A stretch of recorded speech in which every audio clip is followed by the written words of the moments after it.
Right, time for us to welcome our third game of the day, and well, it's probably the pick of the weekend matches. It's so important, and particularly with the late goal in the opening group game. Now, I'm not so sure that a draw will do either of these. They'll be pushing to win. We're talking, of course, Portugal and Spain. So much to look forward to, and we are looking at serious talent on both sides. So we're going to spend a little bit of time looking at that as we see the teams arriving for an opening encounter that will certainly have significance for the group stage.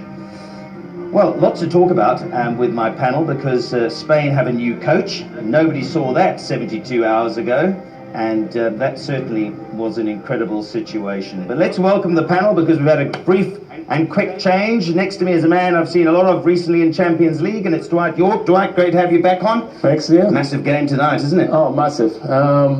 This early in the competition, to have such a really important game for both teams, certainly looking forward to it, with great sets of players on show. European champions in there, a lot of medals between those players, a lot of history as well.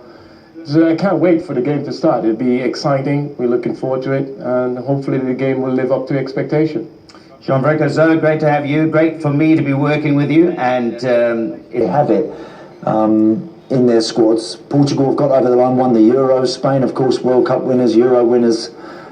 So they know how to win in the camp. All right, a lot of players have moved on from those times, but they understand what it takes to go the distance in competitive football, and that's important. So yeah, great matchup so early in the competition, a genuine game that whets the appetite for everybody. Looking forward to it. I think we literally in a couple of moments, that status quo in the Morocco-Iran game was all broken, and that means Morocco now will be desperate to win their next game, which of course means that whoever loses, if there is to be a loser today, will come up at some stage against Morocco, and it'll be do or die. So probably no mean achievement for somebody to win tonight. Will it all be let loose though? Because we've said time and time again in the World Cup, you can't lose your opening game, but you get a sense there's goals in this one.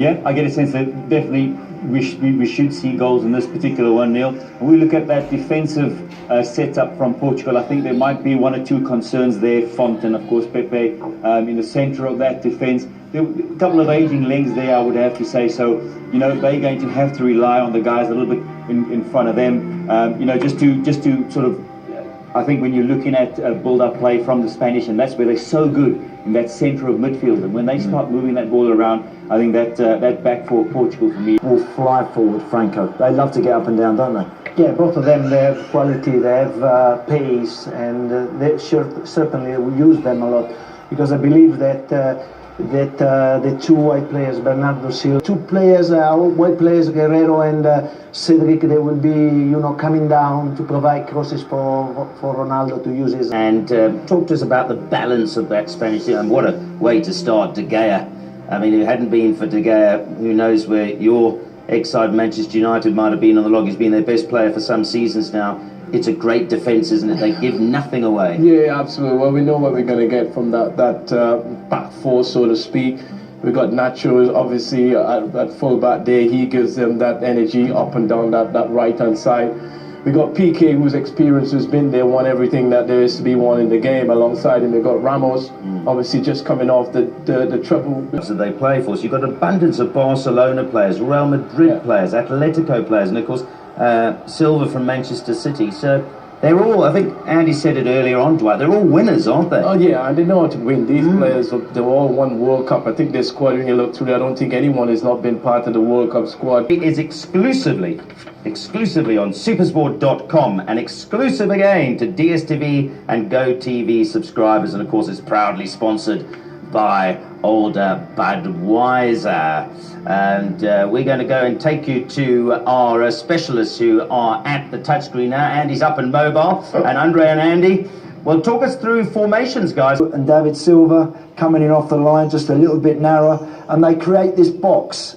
They create this box here where they're very, very difficult to compete with. They do that very, very well when they're playing. And of course, what it does allow, it allows all the room in the world for Jordi Alba and Nacho to get forward and make themselves available. Yeah. So